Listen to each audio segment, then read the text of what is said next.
Hi guys, இப்போ நம்ம என்ன செய்ய போகிறோம்னு பார்த்தீங்கன்னா எறா வடை. யாருக்கெல்லாம் எறா வடை பிடிக்குமோ நம்ம சேனலை லைக் அண்ட் சப்ஸ்கிரைப் பண்ணிக்கோங்க.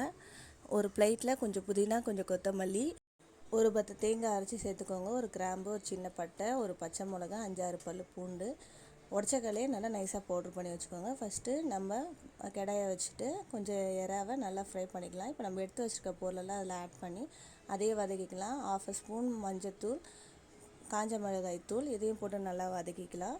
ஒரு சின்ன வெங்காயம், தக்காளி, இதையும் நம்ம சேர்த்து அதையும் நல்லா வதக்கிக்கலாம். இப்போ இதை மிக்ஸி ஜாரில் சேர்த்துக்கலாம். சூடாறினதுக்கப்புறம் நல்லா மிக்சியில் போட்டு ஃபைன் பேஸ்ட்டாக அரைச்சிக்கலாம்.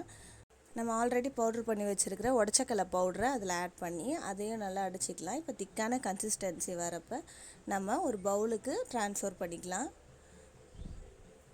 கடாயில் எண்ணெய் ஊற்றி இந்த மாதிரி தட்டை தட்டையாக போட்டு நம்ம பொரிச்சு எடுத்துக்கலாம். அவ்வளோதான் ஃப்ரெண்ட்ஸ், எறா வடை. நீங்களும் உங்கள் வீட்டில் இதை மறக்காமல் ட்ரை பண்ணி பாருங்கள். தேங்க்ஸ் ஃபார் வாட்சிங்.